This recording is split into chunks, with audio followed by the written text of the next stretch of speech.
الحمد لله وكفى والسلام على عباده الذين اصطفى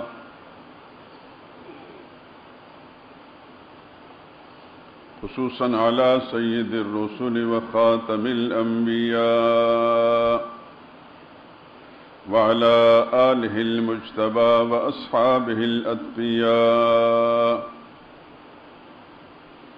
أما بعد فإن خير الحديث كتاب الله وخير الهدي هدي محمد صلى الله عليه وسلم وشر الأمور محدثاتها وكل محدثة بدعة وكل بدعة ضلالة وكل ضلالة في النار. أعوذ بالله من الشيطان الرجيم. بسم الله الرحمن الرحيم. يا أيها الذين آمنوا كتب عليكم الصيام كما كتب على الذين من قبلكم لعلكم تتقون أياما معدودات.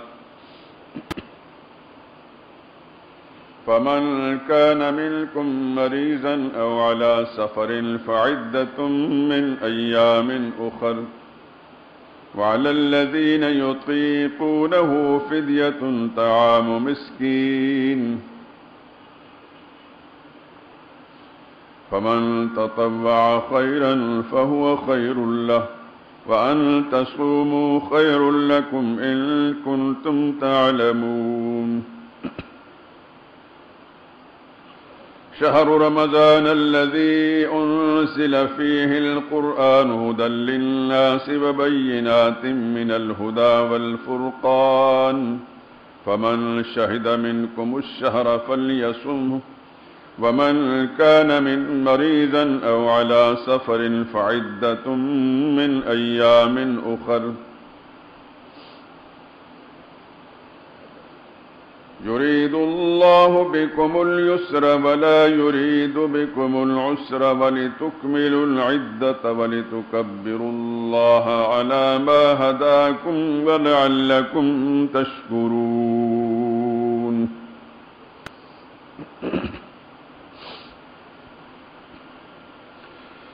ایمان والو، تم پر روزے فرض کیے گئے ہیں جس طرح تم سے پہلے لوگوں پر فرض کیے گئے تھے تاکہ تم متقی بن جاؤ. روزوں کے دن گنتی کے چند روز ہیں،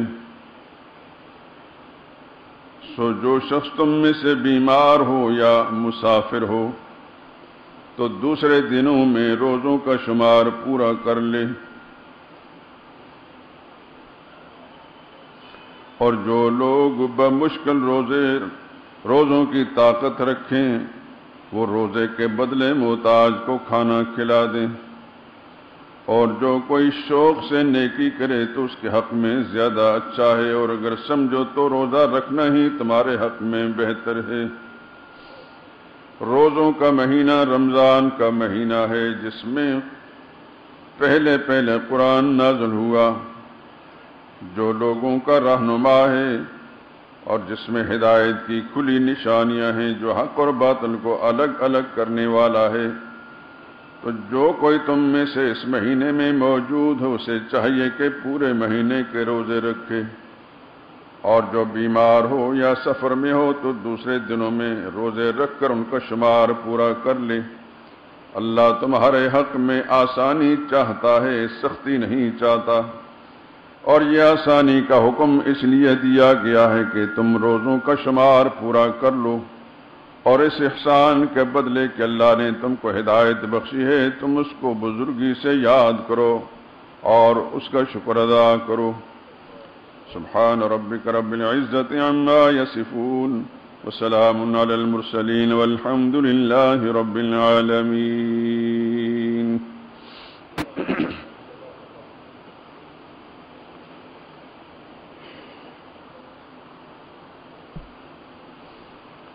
بزرگان محترم، برادران عزیز، یہ وہی آیات کریمہ ہیں جو پچھلے جمعے میں تلاوت کی گئیں اور ان کا ترجمہ بھی عرض کیا گیا ہے. پچھلے جمعے کے بیان میں روح سخن رمضان المبارک کی اہمیت اور اس کے فضائل کی طرف تھا۔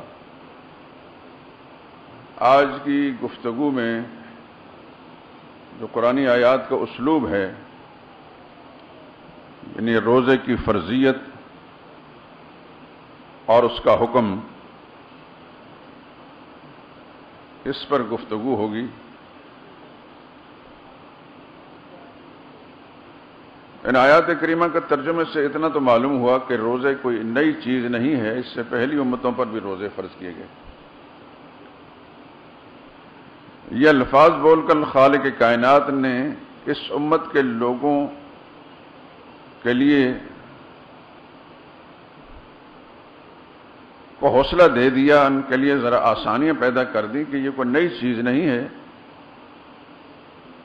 کہ تم سے کھانا پینا چھڑوایا جا رہا ہے، اس سے پہلے بھی لوگ ایسا کرتے رہے۔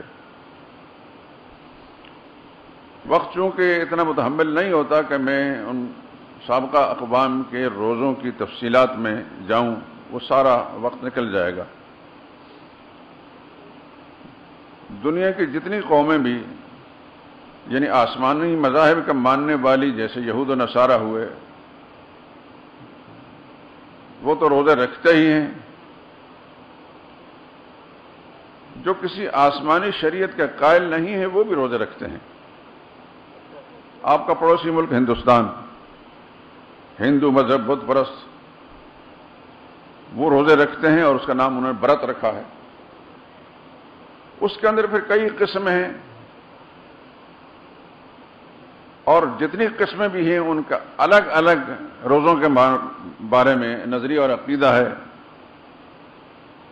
بعض تو بہت شدت سے اس کی پابندی کرتے ہیں، اتنی شدت اختیار کرتے ہیں کہ مسلمان اس قدر شدت کو نبھا نہیں سکیں گے۔ اللہ نے تو آسانی پیدا کی ہے، جیسے کہ قرآن کریم کی یہ آیات جو میں نے تلاوت کی، کہ آخر میں اللہ نے فرمایا یرید اللہ بکم اليسر، اللہ تمہارے لیے آسانی پیدا کرنا چاہتا ہے، سختی نہیں چاہتا۔ تو ایک تو یہ کہ کما کتب علی الذین من قبلکم، تم سے پہلے لوگوں پر جیسا روزے فرض کیے گئے تھے، یہ لفظ بول کر حوصلہ بڑھا دیا کہ ایسی بات نہیں کہ تمہیں ہی روزہ رکھنے کا حکم دیا جا رہا ہے، پہلوں کے لیے بھی ایسا تھا۔ اور آپ سمجھتے ہیں کہ جب کوئی مشقت والا عمل، مشکل عمل جو ہے بہت سے افراد پر تقسیم کر دیا جائے تو پھر اس کا تحمل آسان رہتا ہے۔ فارسی کا ایک محاورہ ہے، ممکن ہے بہت حضرات جانتے بھی ہوں، مرگ انبوہ جشن دارد۔ عام آدمی تو نہیں سمجھیں گے جو فارسی کے محاورات نہیں سمجھتے، لیکن جو حضرات ذرا پرانے ہیں اور پختہ تعلیم انہوں نے حاصل کی ہے، علی گڑھ میں حاصل کی یا پاکستان بننے کے اوائل دور میں، وہ سمجھیں گے، اس لیے کہ اس وقت واقعتاً تعلیم ہوتی تھی، چاہے غلبہ انگریزی تعلیم کا تھا، لیکن جو تعلیم بھی تھی وہ واقعتاً ہوتی تھی۔ مجھے اچھی طرح اس بات کا تجربہ ہے کہ جتنے پرانے تعلیم یافتہ لوگ میں نے دیکھے، خصوصاً علی گڑھ کے، وہ عربیت سے بھی آگاہ ہوتے تھے، فارسی کے تو بڑے ماہر ہوتے تھے، ہم لوگوں سے زیادہ ماہر۔ ہمارے یہاں ایک نمازی ہوتے تھے، فوت ہو گئے، اللہ تعالیٰ ان کو بخشے۔ کبھی ان کے ساتھ گفتگو ہوتی تو میں حیران رہتا کہ یہ اچھے موجودہ دور کے مولویوں سے زیادہ سمجھدار ہیں۔ فارسی کے تو بڑے ماہر تھے وہ، یعنی بالفعل وہ مولوی نہیں تھے کہ دینی مدرسے کے پڑھے ہوئے نہیں تھے، لیکن جو کچھ انہوں نے پڑھا تھا اس زمانے کے اندر، کالجوں کے اندر، تو یہ ساری چیزیں پڑھائی جاتی تھی۔ اردو کے ماہر ہوتے تھے، اس زمانے میں اردو ہمارے مولوی کو بھی نہیں آتی، میرے سمیت۔ ہم بھی مشکل کے ساتھ، میں اکثر بیشتر الفاظ کے تلفظ کے لیے ڈکشنری کی مدد لیتا ہوں کہ اس میں یہ لفظ کیسے بولا جاتا، تو کوشش کرتا ہوں کہ وہ لفظ صحیح ادا ہو، پھر بھی کہیں نہ کہیں کمزوری رہ جاتی ہے۔ ہمارے لاہور کے ایک بڑے نامی گرامی خطیب گزرے ہیں، نام نہیں لیتا، وہ 40 سال کہتے تھے اردو، 40 سال۔ اب یہ غلطیاں ایسی ہوتی ہیں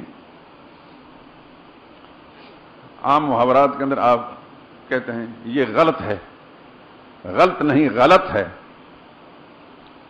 یہ لفظ غلط نہیں غلط ہے، کیونکہ غلط بھی غلط ہے. لیکن ہمارے ہاں عام طور پر لوگ بولتے ہیں ان کو پتہ ہی نہیں ہوتا. تو خیر، مرگ انبو جشن دارد، مرگ یہ فارسی کی زبان کا لفظ ہے، موت. مرگ برگ امریکہ، امریکہ مرد آباد. اللہ کرے کہ یہ حقیقت بن جائے. اللہ اپنی رحمت کے ساتھ اس کائنات کا سب سے بڑا طاغوت، سب سے بڑا ابلیس، سب سے بڑا ظالم، ظلم کا منبع اور سرچشمہ، خدا اس کو تباہ و برباد کر دے. تو انبوہ کہتے ہیں ہجوم کو، یعنی تنہا کسی آدمی کا تجھ پر موت آنے والی ہے تو وہ بڑی مصیبت. کہتے تم سب پر موت آنے، چلو یہ جشن ہے، اکیلا نہیں مریں گے، سب مل کر مریں گے. اس کو محاوراتاً استعمال مرگ انبوہ جشن دارد ہے کہ جماعتوں کی موت جو ہے وہ بھی ایک جشن ہوتا ہے. خیر، عرض کر رہا تھا کہ صوم کا معنی ہوتا ہے امساک عن الاکل والشرب والجماع، کھانے سے رکنا، پینے سے رکنا اور عورت سے ملنے سے رکنا. اور روزے کا لغوی معنی امساک، رک جانا. کس سے رکنا؟ یہ جو حلال چیزیں ہیں، کھانا جو حلال ہے، پینا جو حلال ہے، اور اپنی بیوی کے پاس جانا وہ حلال ہے، لیکن مخصوص وقت میں اس کو اللہ نے منع کر دیا.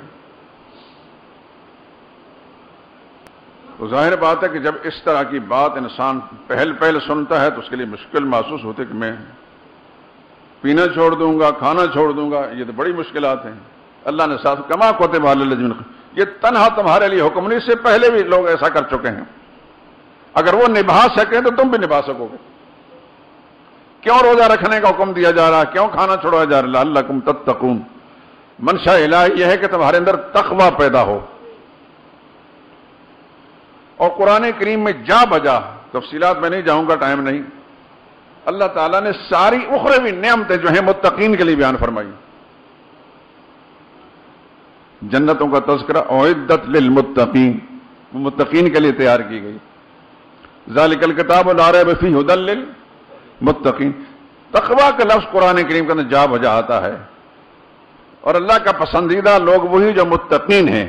اور روزے کا جو حکم دیا جا رہا ہے اس میں بھی مسلمانوں کے اندر تقویٰ والی صفت جو ہے پیدا کرنا مقصود ہے. لعلکم تتقون، تاکہ تم متقی بن جاؤ. اللہ تعالیٰ اپنے بندے کو اس اعلیٰ معیار پر دیکھنا چاہتے ہیں. جو منشا الہی ہے وہ یہ ہے کہ اس کا بندہ متقی رہے. لیکن ساتھ ہی فرما دیا ایام معدودات، یہ گنتی کے کچھ روز ہیں. ساری زندگی تم پر روزے فرض نہیں کیے گئے، ساری زندگی تم سے کھانا پینا چھڑانا مقصود نہیں.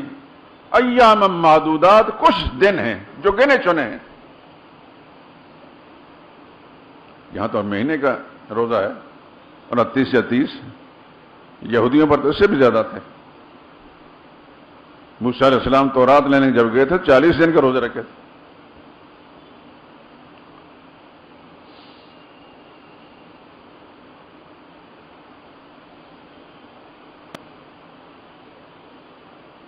اب بھی آپ کے ملک عیسائی روزے رکھتے ہیں. روزے کی کیفیت جدا جدا ہو سکتی ہے، لیکن روزہ کا تصور جو ہے یہ مشترک ہے. عیسائیوں کے ہاں بھی روزہ ہے، یہودیوں کے ہاں بھی روزہ ہے، مسلمانوں کے ہاں بھی روزہ ہے، اور ہندو اور دیگر جتنے بھی مذاہب ہیں وہ سب روزے کے قائل ہیں. پھر اللہ تعالیٰ نے آسانیاں بھی بیان فرما دی. من کان منکم مریضا، کیونکہ جب انسان یہ سنتا ہے کہ مجھے روزے رکھنے پڑیں گے تو میں تو بیمار ہوں. انسان جب یہ سوچتا ہے کہ میں روزے رکھنے میں مجھے تو سفر پہ جانا ہے، اللہ نے فرمایا پریشان ہونے کی ضرورت نہیں. من کان منکم مریضا، اگر تم میں سے کوئی بیمار ہے اور علی سفر یا سفر میں ہے تو روزہ چھوڑ دے. فعدۃ من ایام اخر، یہ جو روزے چھوٹے ہیں بیماری کی حالت میں یا سفر کی حالت میں، بعد میں جب مقیم ہو جائے گا یا تندرست ہو جائے گا تو چھوٹے ہوئے روزوں کی گنتی روزے رکھ کر پوری کر لیں۔ اسی بات پہ اس مضمون کے آخر میں آیت نمبر 185 میں فرمائے اللہ تمہارے لیے آسانی چاہتے ہیں، مشکل نہیں چاہتے۔ اس سے بڑھ کر مہربانی اور کیا ہو سکتی؟ قرآن کریم کے اندر آپ پڑھتے ہیں لا یکلف اللہ نفسا الا وسعها، اللہ کسی انسان کو پر ایسی مشقت نہیں ڈالنا چاہتے جو اس کی برداشت سے باہر۔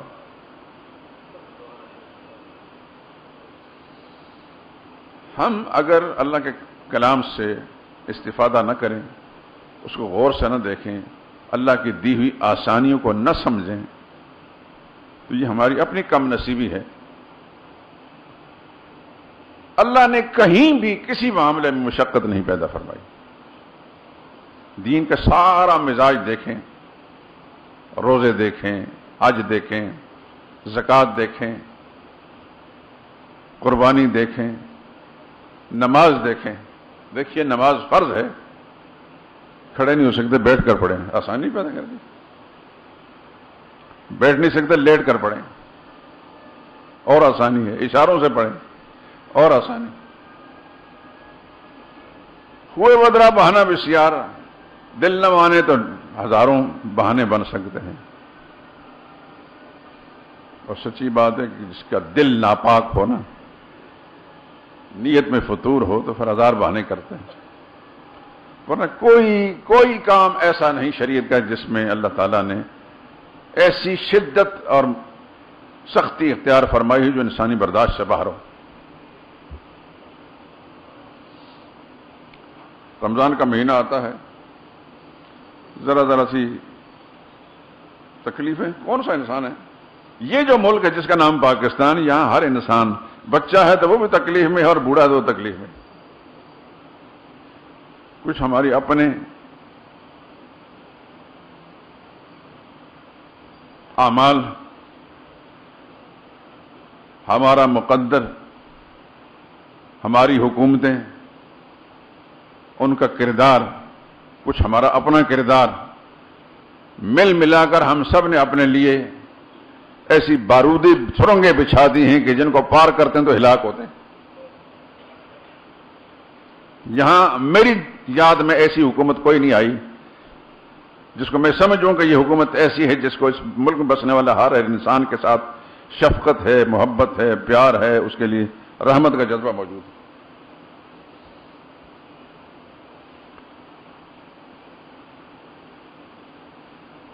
اقتدار پر آ کر اقتدار کا مزے لینے اور مراد اور مفادات، ملکی وسائل کو لوٹنا، یہ سب میں مشترک رہا ہے، چاہے وہ فوجی تھے یا غیر فوجی تھے۔ لیکن مراد اور مفادات اور ملکی وسائل کو لوٹنا، اس ملک میں بسنے والا جو عام انسان ہے، بدبخت اور بد نصیب ہے، اس کے لیے ملکی وسائل نہیں ہیں۔ ہمارے علاقے میں یا کشمیر جائیں آپ، جہاں جنگلات زیادہ ہیں، کوئی لکڑی کاٹے تو صحیح،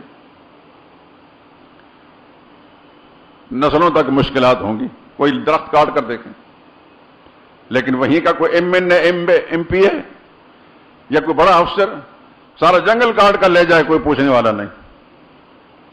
جس کا مطلب ملکی وسائل انہی کے لیے مخصوص ہیں، اور وسائل کو لوٹنے کے لیے جگہ بادگر ہاتھ پاؤں مارتے ہیں۔ یہ جتنے بھی ہیں، میں نام نہیں لیتا، کوئی ایک انسان بھی، کوئی ایک تنظیم بھی، ایک جماعت بھی ایسی نہیں ہے کہ جس کو اس ملک میں بسنے والے لوگوں کے ساتھ ہمدردی خیرخواہی ہو۔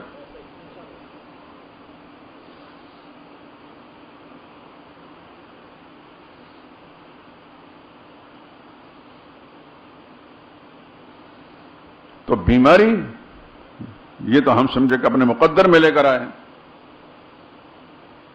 بچہ ہے تو بیمار ہے، بوڑھا تو بیمار ہے، لیکن ذرا سے بہانے سے ہم فوراً ڈاکٹر کے پاس پہنچ جاتے ہیں اور ڈاکٹر صاحب نسخہ لکھ دیتے ہیں۔ مجھے ڈاکٹر صاحب نے کہا ہے کہ تم روزے نہیں رکھو۔ روزے کیوں نہیں رکھتے بھائی؟ مجھے ڈاکٹر صاحب نے کہا ہے تم روزے نہ رکھو۔ اس کو کہتے ہیں خوئے بدرا بہانہ بسیار۔ نیت میں فطور ہوتا ہے تو بہانے بن جاتے ہیں۔ بہت کم کوئی ایسا بیمار ہوگا، بیماری کی نوعیت ایسی ہوگی کہ واقعتاً اس کے لیے روزہ نبھانا مشکل ہے، اس کے لیے اللہ نے آسانی پیدا کر دی۔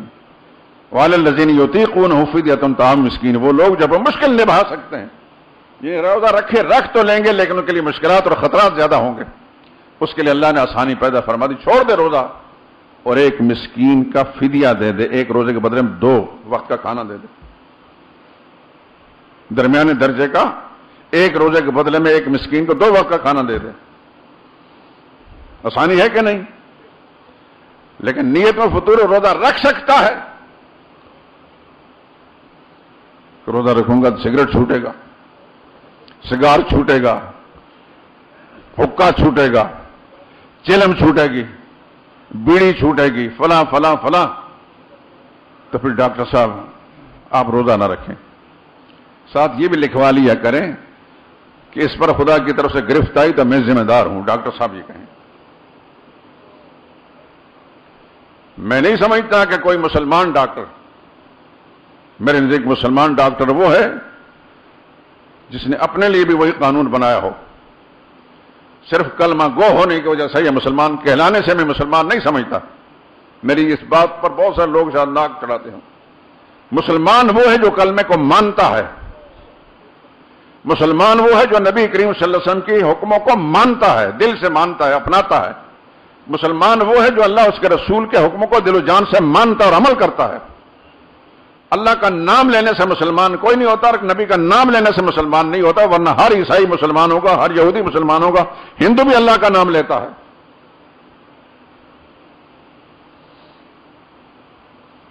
اب تو ثابت ہو گیا ہندوستان کا ہندو جو ہے پاکستان کے مسلمان سے زیادہ خدا کو جانتا ہے اور خدا کا نام لیتا ہے۔ بات تلخ ہے، تل حقیقت بھی بھار حقیقت ہی تسلیم کرنی پڑتی ہے۔ یہاں کا مسلمان سورہ فاتحہ سورہ اخلاص نہیں پڑھ سکتا، عام مسلمان نہیں، مزدور نہیں، وہ وفاقی وزارت کے منصب پر فائز، ملک کے سارے وسائل اور مراحت لوٹنے والا، کابینہ کی میٹنگ میں بیٹھ کر سورہ اخلاص نہیں پڑھ سکتا۔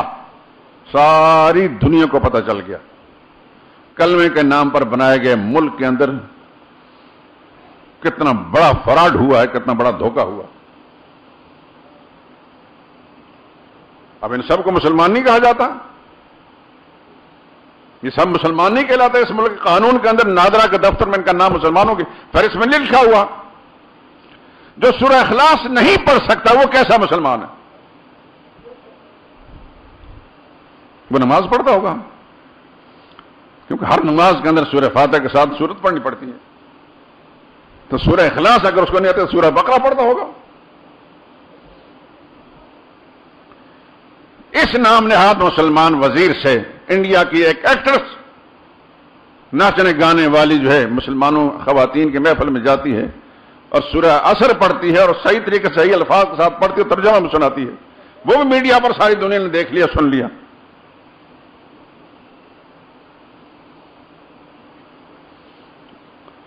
تو مسلمان ڈاکٹر اگر لکھے چیک کر کے کہ میں اس آدمی کو غلط رہنمائی تو نہیں کر رہا، صرف فیس اینٹنے کے لیے کہ مجھے اسپیشلسٹ سمجھا جاتا ہے، 2000 2500 چند لمحوں کی فیس لے لے گا اور لکھ دے گا، اس بد نصیب کو یہ پتہ نہیں یہ فیسیں میں یہیں رہ جائیں گے، سب کو یہیں رہیں گے، وہ 2 گز زمین ملے گی، پتہ نہیں وہ کس طرح ملتی ہے، کیسی ملتی ہے۔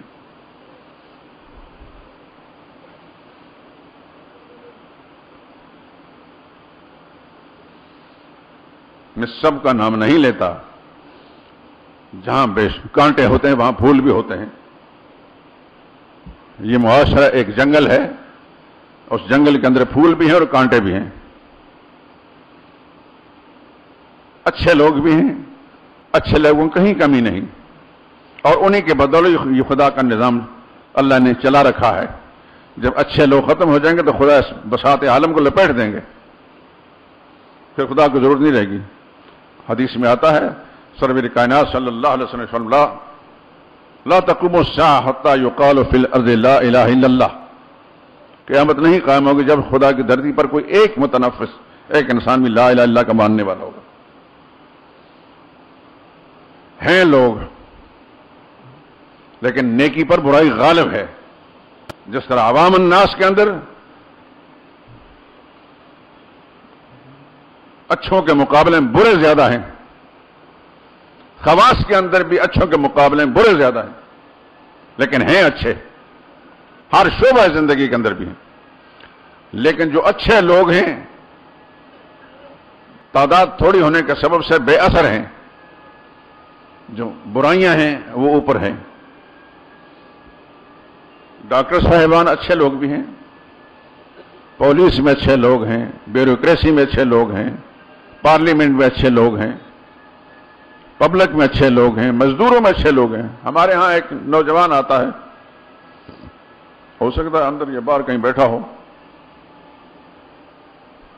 بہت چھوٹے لیول کا مزدور سمجھو، چوکیدار ہے۔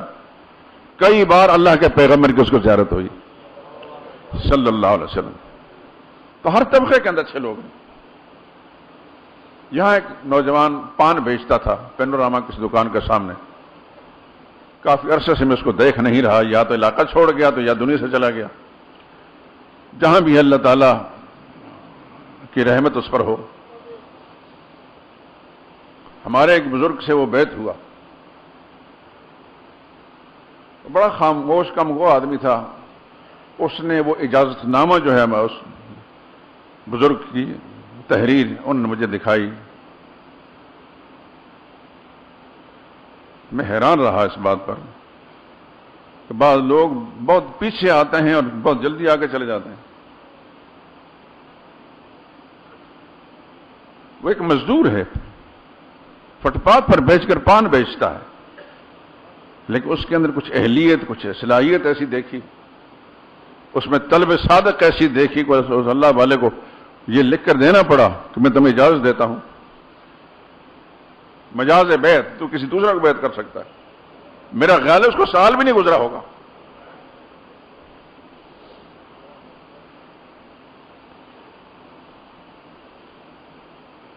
تو ہر طبقے کے اندر اچھے لوگ ہیں۔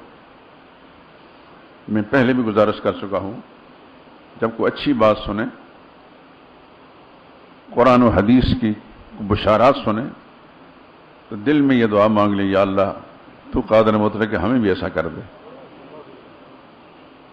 اس کے لیے کوئی مشکل نہیں۔ یہاں فیسیں دینی پڑتی انسانوں کو، میرے رب کو فیس دینی پڑتی، وہ تو صادق دل کو چاہتا ہے، دل میں اخلاص کتنا ہے۔ دامن پھیلا کر اس سے مانگو، وہ تو کہتا ہے حال میں مستغفر فغفر له، ہے کوئی بخشش مانگنے والا میں اس کو معاف کر دوں۔ اور آگے جو رمضان آ رہا ہے، ویسے تو ہر رات میں حدیث کے اندر ہر رات میں رات کے پچھلے پہر میں رب العالمین کا ایسا ہی اعلان ہوتا ہے، لیکن رمضان میں تو شروع سے ہی اللہ تعالیٰ جہنم کے دروازے بند کر دیتے ہیں، جنت کے کھول دیتے ہیں، آخری گھڑی تک یہ سلسلہ جاری رہتا ہے، اور مسلسل دن رات اللہ کی طرف سے یہ مسلسل اعلان ہوتا ہے، میرے بندو آؤ، جو نافرمانیاں کر کر کے اپنا خانہ خراب کر چکے ہو، اپنی اصلاح کرنا چاہتے ہو تو آؤ، میں تمہیں گناہوں سے بالکل صاف اور پاک کر دوں گا۔ لیکن اللہ کی طرف متوجہ کون ہوگا؟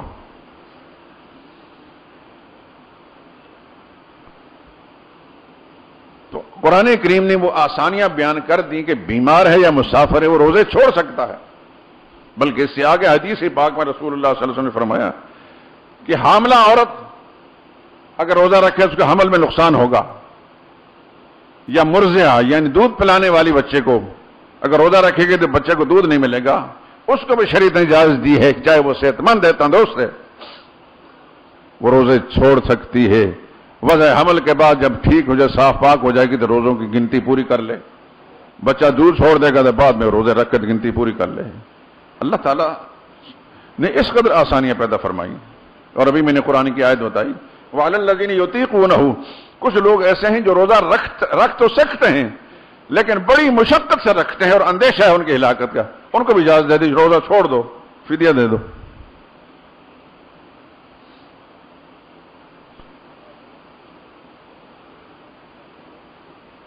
ایک بات سبھی سن لے اچھی طرح، خدا کرے کہ میں جو کچھ کہہ رہا ہوں، جو میرے دل میں ایک داعیہ پیدا ہوا ہے، اللہ مجھے بھی اس پر اترنے کی توفیق دے اور آپ کو بھی۔ ہم سب نے دنیا چھوڑنی ہے، یہ ذہن میں رکھ لیں، نہ کوئی رہا ہے نہ کسی نے رہنا ہے۔ اگر سدا کسی نے رہنا ہوتا تو آج مدینہ منورہ میں رسول اللہ صلی اللہ علیہ وسلم کی زیارت میں بھی کرتا اور آپ بھی کرتے۔ اگر اللہ کے قانون کے تحت ان کو بھی دنیا سے واپس جانا پڑا تو پھر اس کا مطلب ہے کسی نے رہنا نہیں، جانا سب نے ہے۔ یہی مسجد ہوگی، شاید اس ممبر پر کوئی اور امام خطیب ہو، یہی مسجد ہوگی، ان صفوں میں کوئی اور بیٹھا ہوگا۔ کتنے ہی دوست ہمارے جو پچھلے برسوں میں تھے اب نہیں ہیں، سب نے جانا ہے۔ بس اس بات کا احساس ہر وقت دل میں رکھیں۔ یہ دنیا چند روزہ ہے۔ اگر اللہ کریم نے اپنے رحمت کے ساتھ اتنی فرصت مہلت ہمیں دے دی کہ رمضان اس دفعہ پھر ہمیں ملنے والا ہے تو یہ اس کی مہربانی ہے، ہمارا کمال نہیں۔ لیکن ہمارے پاس کوئی گارنٹی نہیں کہ آئندہ بھی رمضان ملے گا، اور کسی کے پاس گارنٹی نہیں کہ پورا رمضان ملے گا بھی نہیں۔ عید کی صبح دیکھنی پڑے گی کہ نہیں؟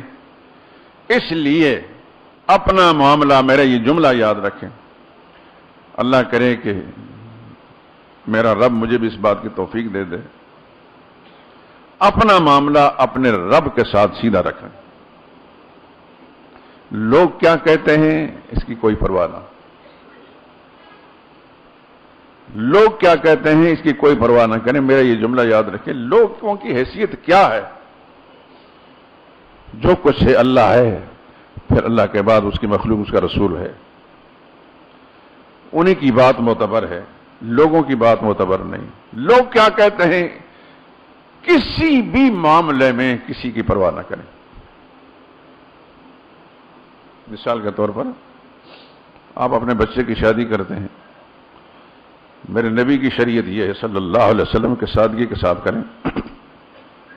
یہ ڈھول ڈھمکے اور یہ سارے فضولیات ہندوانہ رسمیں میرے نبی کی تعلیم کے خلاف ہیں۔ اگر آپ کو اللہ تعالیٰ نے دین کی سمجھ عطا فرمائی ہے تو پھر دل میں یہ وسوسہ، لوگ کیا کہیں گے؟ سادگی کے ساتھ میں نے شادی کر دی اپنی بیٹی کی، بیٹے کی، لوگ کیا کہیں گے؟ پڑوسی کیا کہیں گے؟ مالے دار یا رشتہ دار کیا کہیں گے؟ کیا حیثیت ہے ان لوگوں کی بھائی؟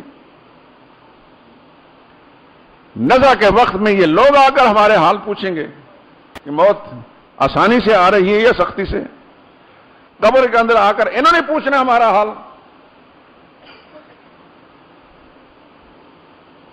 یہ جملہ میرا سخت ہے لیکن میرے دوستو اس کو یاد رکھیں، لوگوں کو مطلق کوئی اہمیت نہ دیں، پرے کہا کی حیثیت نہ دیں، ہر وقت اپنے سامنے اپنے رب کو، اس کے حکموں کو اور محمد مصطفیٰ صلی اللہ علیہ وسلم کے ارشادات اور فرمودات کو رکھیں۔ میرا رب کس بات سے راضی ہوتا ہے، میرے نبی کی شفاعت مجھے کس طریقے سے ملے گی، بس کوئی اور کوئی چیز نہیں۔ ماں باپ غلط کہتے ہیں وہ غلط ہے، ماں باپ خدا اور اس کے رسول کے حکم کے خلاف اکساتے ہیں وہ غلط ہے، استاد پروفیسر صاحب کوئی رہنما کہتا ہے یہ کر لو لیکن اسے کرنے میں خدا اس کے رسول کی نافرمانی ہوتی ہے، اس کو پائے استحکار سے ٹھکرا دیں، اللہ اس کے رسول کی بات کو نہ چھوڑیں۔ جس وقت اللہ سے یہ مانگیں یا اللہ ہمارے عزم حوصلے ایسے پیدا کر دیں کہ یا اللہ تیرے حکموں کے مقابلے میں تیرے نبی کے ارشاد کے مطابق ہم دنیا میں کسی چیز کو اہمیت نہ دیں، ایسی ہماری سوچ بنا دیں۔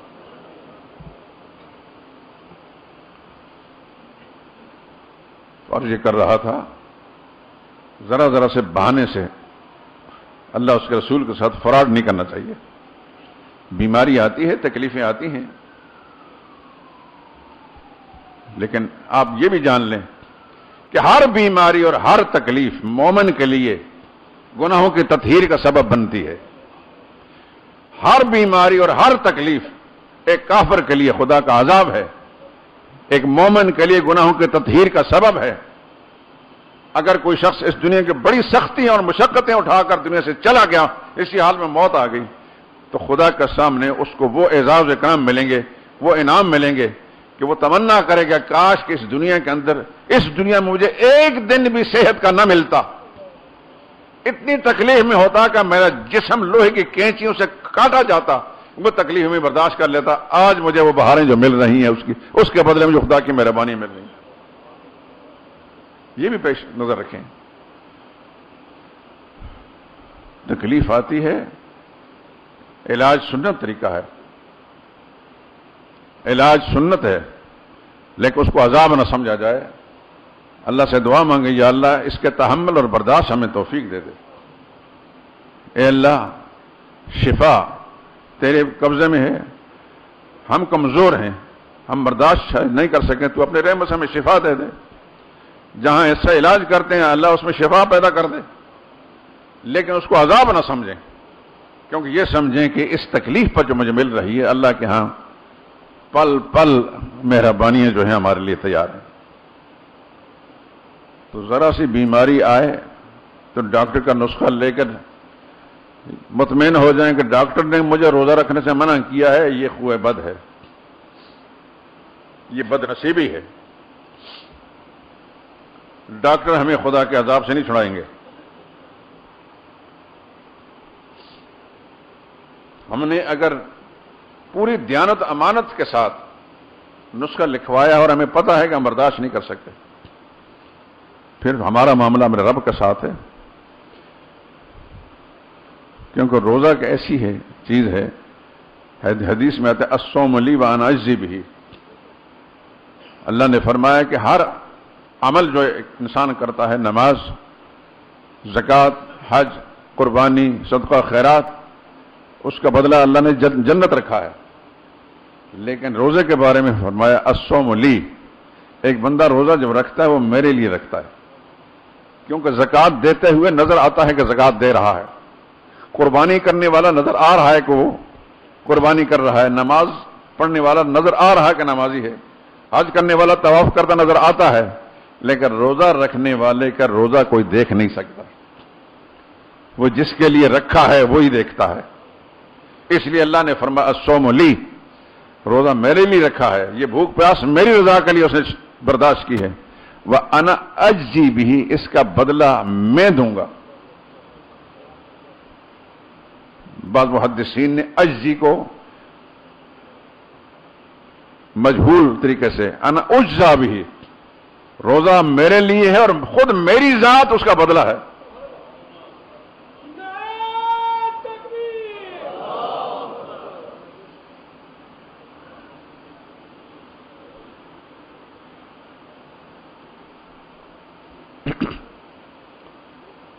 یہ تو کوئی ایسی بات نہیں ہے کہ ایک روزے کا فدیہ کتنا ہے، مخصوص نہیں۔ ایک سرمایہ دار اور ایک نادار دونوں ہی اگر ایک کیفیت میں مبتلا ہیں تو سرمایہ دار جو ہے 2 وقت کا کھانا کتنا کھاتا ہے، اس کے 2 وقت کا کھانا کس معیار کا ہوتا ہے؟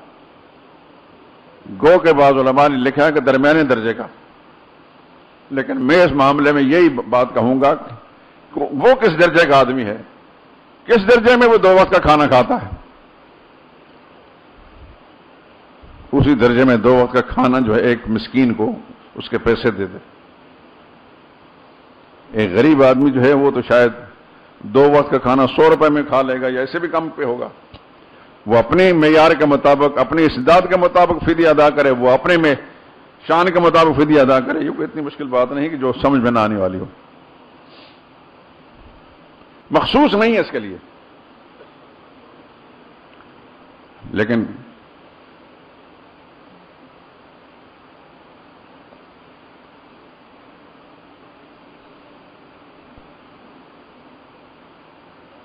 انسان اپنا معاملہ اپنے رب کے ساتھ سیدھا رکھے۔ اگر میں مزید ایک جملہ کہوں، ہم اپنے تعلقات اپنے رب کے ساتھ بگاڑ چکے ہیں، صلح کرنی چاہیے۔ سوچیں ہم تنہائی بیٹھ کر میں اپنے رب کے ساتھ میری صلح کیسے ہوگی؟ میرے تعلقات بگڑے کیسے ہیں، اب میں صلح کیسے کر سکتا ہوں؟ سب سے پہلی بات یہ، سارے دوست اندر بار جو سن رہے ہیں، اپنا عقیدہ ٹھیک رکھیں۔ عقیدہ ٹھیک نہیں ہوگا تو یہ روزہ صرف برت ہوگا، عقیدہ ٹھیک نہیں ہوگا یہ نمازیں اٹھک بیٹھک ہوگی۔ نمبر 2، فرض نماز اگر ادا نہیں کرتا تو روزہ صرف بھوک پیاس ہے۔ روزے سے بڑا فرض اللہ کا نماز ہے، زکوٰۃ سے بڑا فرض اللہ کی نماز ہے، حج سے بڑا فرض اللہ کی نماز ہے، قربانی سے بڑا فرض نماز ہے۔ سن چکے ہیں آپ، اول ما یحاسب به العبد یوم القیامت الصلاۃ، بندے سے جو حساب لیا جائے گا قیامت میں سب سے پہلے نماز کے بارے میں۔ نماز پڑھتا تھا؟ بعض بزرگوں نے لکھا ہے کسی بے نماز کو قرض نہ دو، جو اللہ کا قرض ادا نہیں کرتا وہ تمہارا قرض بھی کبھی نہیں ادا کرے گا، اس پر اعتبار نہیں کیا جا سکتا۔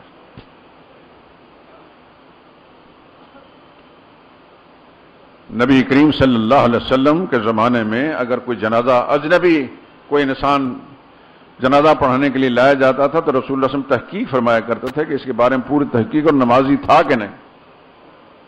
حالانکہ وہ خیر کا زمانہ تھا، اس وقت یہ ممکن ہی نہیں تھا کہ ایک شخص کلمہ بھی پڑھے، کلمے کو مانے اور نماز نہ پڑھے، لیکن پھر بھی رسول اللہ صلی اللہ علیہ وسلم کی احتیاط یہ تھی کہ معلوم کرو، کوئی شہادت دے کہ میں گواہی دیتا ہوں کہ شخص میں نے پکا نمازی دیکھا تھا، پھر حضور جنازہ پڑھاتے تھے۔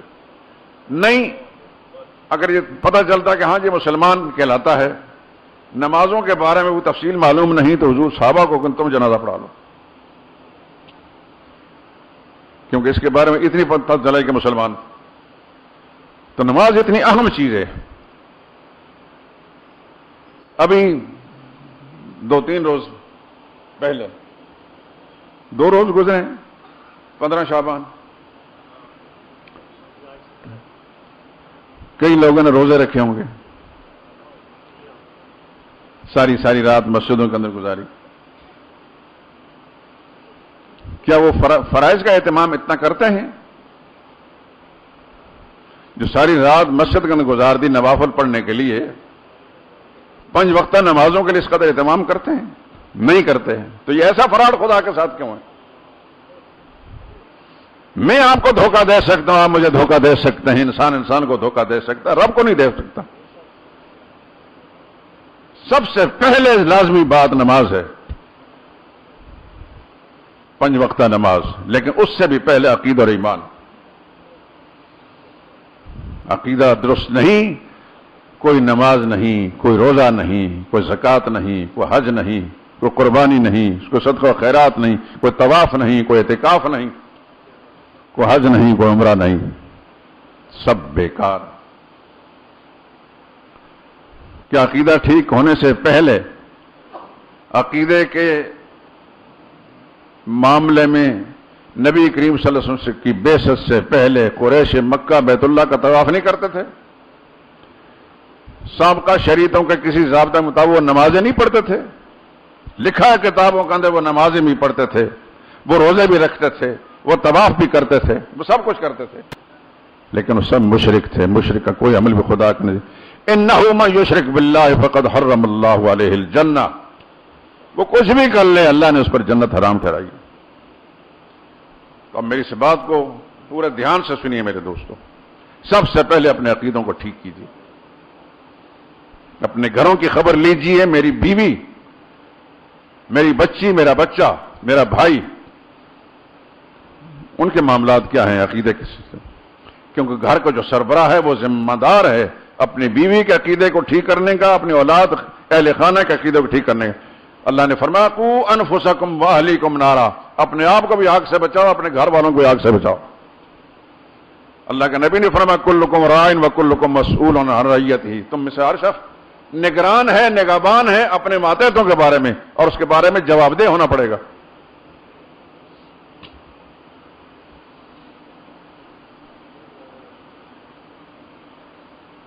نمبر 2، پھر گھر کے اندر نماز کا اہتمام ہے۔ بعض علماء نے یہ لکھا ہے کہ کسی مسلمان کی بیوی نماز نہیں پڑھتی، وہ کہتی ہے میں مسلمان ہوں، نماز کی تاکید کرو، سب کچھ برداشت کر سکتا ہوں، بے نمازی نہیں برداشت کر سکتا۔ پھر بھی اگر غلطی کرتی ہے تو اس کے ہاتھ کا کھانا چھوڑ دو، میں کھانا نہیں کھاؤں گا تمہارے ہاتھ کا، بستر الگ کر دو۔ پھر بھی نہیں آتی تو پھر مسئلہ یہ ہے کہ بے نماز عورت کو گھر میں نہ رکھا جائے، اس کو فارغ کر دیا جائے، کیونکہ اس کو برداشت کیے رکھنا پھر خدا کی پکڑ میں آنا، اور اللہ پوچھیں گے یہ تمہاری بیوی تھی، نماز نہیں پڑھتی تھی، تم نے کیا کردار ادا کیا؟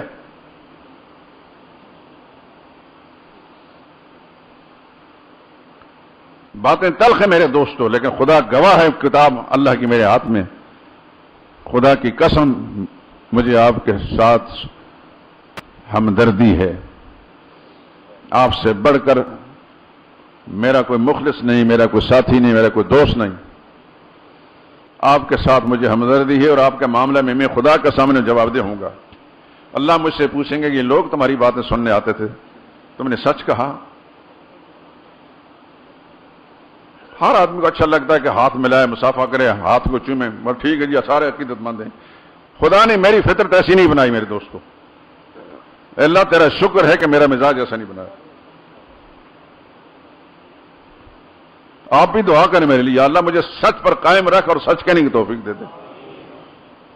میری سچی ہمدردی دوستی آپ کے ساتھ یہ ہے کہ آپ کو سچ بات کہہ کر آپ کی لائن کو، آپ کی زندگی کی گاڑی کو صحیح پٹڑی پر چڑھا دوں۔ اہتمام کریں سب سے پہلے عقیدوں کے، انشاءاللہ اگلا جمعہ اگر میں زندہ رہا، رمضان آ رہا ہے، رمضان کے سارے جمعے جو ہیں عقیدے پر ہوں گے انشاءاللہ۔ آپ خود بھی اہتمام کریں اور اپنے سارے، جس کے ساتھ بھی آپ کو پیار ہے، آپ کا تعلق ہے، آپ کا یار ہے، آپ کا دوست ہے، محلے دار ہے، وفادار ہے، اس کو کھینچ کے لائیں، پیار سے لائیں، تاکہ اس کا عقیدہ ٹھیک ہو جائے۔ عقیدے پر بات ہوگی، لیکن پہلے سے بتا رہا ہوں کہ رمضان آنے والا ہے، رمضان کے روزے فرض ہیں، معافی کی کوئی گنجائش نہیں، لیکن عذر اگر ہے تو وہ میں نے بیان کر دیا کہ عذر کے معاملے میں روزہ چھوڑ سکتے ہیں، لیکن بعد میں قضا کرنی پڑے گی۔ اور اگر بغیر عذر کے کسی نے روزہ چھوڑ دیا تو آپ سن چکے ہیں، اس سے پہلے سنا چکا ہوں، لم یقضی صوم الدار، رسول اللہ نے فرمایا کہ ساری زندگی روزے رکھ رکھ کر رمضان کے ایک روزے کو جو بغیر کسی وجہ کے اس نے بغیر کسی عذر کے چھوڑا تھا، اس کا اجر نہیں حاصل کر سکتا۔ رمضان کی گھڑیاں اتنی مقدس ہیں۔ عقیدہ ٹھیک، نماز کی پابندی، کوئی چیز بھی عذر نہیں بن سکتی نماز کے راستے میں۔ میں تھک گیا ہوں، میں محنت کر رہا ہوں، میں مزدوری کر رہا ہوں، میں کام کر رہا ہوں، میں دفتر میں ہوں، میں فلاں ہوں، میں خدا کے حکم کے مقابلے میں کون سا دفتر ایسا ہے کہ اس کا امید ہو؟ جس خدا کی زمین پر چل رہے ہیں، جس کی دی ہوئی زندگی صحت سانس استعمال کر رہے ہیں، اس کا حق بڑا ہے یا یہ دوسرے حقوق بڑے ہیں؟ کوئی افسر بڑا نہیں، کوئی حاکم بڑا نہیں، کوئی نوکری ملازمت بڑی نہیں، اللہ اس کے رسول کا حکم پہنچا ہے۔ جوتی کے ساتھ ٹھکرا دو اس حاکم کا، اس افسر کا حکم جو آپ کو نماز سے روکتا ہے، کیونکہ زندگی اس نے نہیں دی، رب نے دی ہے۔ رزق آپ اس کا نہیں کھا رہے، رب کا دیا کھا رہے ہیں۔ جو ماں کے پیٹ میں آپ کو کھلاتا رہا، زندہ رکھا، انشاءاللہ اس دنیا میں رکھے گا، لیکن جو نماز سے روکتا ہے وہ شیطان ہے، اس پر لعنت بھیج کر الگ ہو جاؤ۔ بلکہ ہمت کر کے اس کو کہو تو مسلمان ہے، نماز پڑھا کر۔ یہ اللہ کا حکم ہے، اللہ کے رسول کا حکم ہے کہ مسلمان کو تاکید کرے نماز پڑھنے کا۔ تاکید کی یہاں تک حضور صلی اللہ علیہ وسلم نے فرمایا مرو صبیانکم، مرو اولادکم، اپنے بچوں کو، اپنے اولاد کو نماز تاکید کرو جب 7 سال کی عمر کو پہنچیں۔ وَاضْرِبُوهُمْ عَلَيْهَا إِذَا بَلَغُوا 10، لیکن 10 سال کی عمر کو پہنچ کر نماز نہیں پڑھتے تو پھر پٹائی کر کے پڑھاؤ۔ اب اوائل عمر کے اندر جب بچوں کی لائن سیدھی کر دیں گے تو بعد میں بڑے ہو کر پھر آپ کو کوئی تکلیف نہیں اٹھانی پڑے گی۔ یہ جملے میں بولتا ہوں تو میں اپنے ماں باپ کے لیے میرے دل سے دعا نکلتی ہے۔ مجھے یاد نہیں کہ میں نے کب سے نمازیں پڑھنا شروع کی، یعنی انسان کو 2-4 سال کی عمر میں کوئی عمل یاد تو ہوتا ہے، لیکن مجھے یاد نہیں کہ کتنی چھوٹی عمر میں میرے ماں باپ نے مجھے نماز پڑھ لگایا. کتابیں تو بعد میں پڑھی، مسلمان اسکول پڑھتے تھے ہم، لیکن ان کو نماز پڑھتے دیکھا، تہجد پڑھتے دیکھا. والد صاحب 7 مسجد میں، میرے والد صاحب نہایت رحیم و شفیق انسان تھے، لیکن بے نمازی کے لیے نہایت ظالم آدمی تھے. اولاد میں سے کوئی مجھے مستثنا کر کے الحمدللہ میں ایسا نہیں ہوں کہ میں کبھی ان کو مجھے کہنے کی بھی ضرورت پڑی ہے. ایک چھوٹا بھائی وہ نماز میں سستی کرتا اس کو مارتے تھے، آگے پیچھے ہر ایک کے لیے خندہ پیشانی. نماز نہ پڑھنے پر پٹائی کرتے تھے. ہمارا ایک بھانجا کراچی سے آیا تو وہ میرے خیال ہے 10-12 سال کی عمر کا تھا، عبید نام تھا اس کا. عبید نماز پڑھ، اچھا نانا بابا نماز پڑھتا ہوں. اور شاید گھر میں نماز کا اہتمام نہیں ہوتا ہوگا، اس نے ادھر بھاگا ادھر بھاگا. گھر کا جو سٹور تھا اس میں جا کر بستروں کے نیچے اپنے کچھ، والد صاحب گھر کا ایک کمرہ مخصوص ہوتا تھا نماز کے لیے، اب بھی ہے، وہاں باقاعدہ جماعت بھی ہوتی تھی. ڈھونڈا ادھر ادھر نظر نہ آیا، آواز دیتے رہے، خیر بالآخر پتہ چل گیا کہ وہ بستروں کے نیچے چھپا ہوا ہے. تو والد صاحب نے ایک تھپڑ لگایا اس کو. تو کہتے ہیں نانا بابا یہ جگہ جو ہے بہت اچھی جگہ ہے، لیکن سب سے مشکل بات یہ ہے کہ یہاں نمازیں پڑھاتے ہیں. کراچی کے مقابلے میں یہ جگہ بہت ہی اچھی ہے، لیکن مشکل بات یہ ہے کہ یہ نمازیں پڑھاتے ہیں. کراچی میں کسی نے نمازیں پڑھی؟ اس لیے نمازوں کے اوقات کے اندر آگے پیچھے اولاد کے لیے، گھر والوں کے لیے شفیق اور مہربان بنو. نمازوں کے اوقات میں بالکل جلاد بن جاؤ، اس وقت کسی کا کوئی لحاظ نہیں. یہی اولادیں جب آج نمازی بنا دیں گے، کل پل پل ان کی زبان کھلے گی آپ کے لیے دعا کے لیے. آج ترس کھا کر رحم کھا کر آپ نے ان کو بے نمازی چھوڑ دیا تو پھر پتہ نہیں جنازے میں بھی شرکت کریں گے کہ نہیں کریں گے.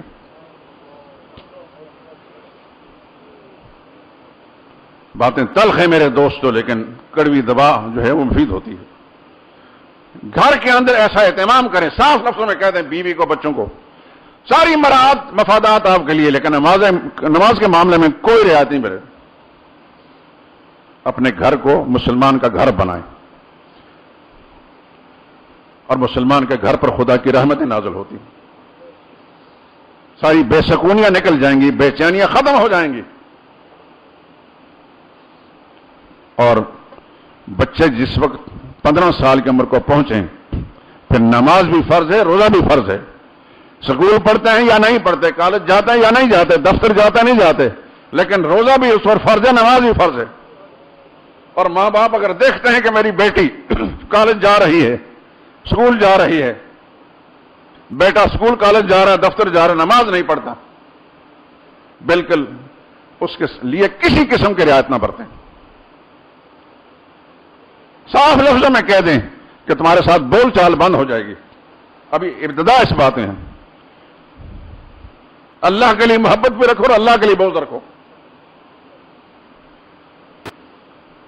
جس وقت ہماری سوچ ایسی بن گئی میرے دوستو، ہمارا معیار بن گیا، خدا کی قسم یہ معاشرہ جنت کا نمونہ بن جائے گا.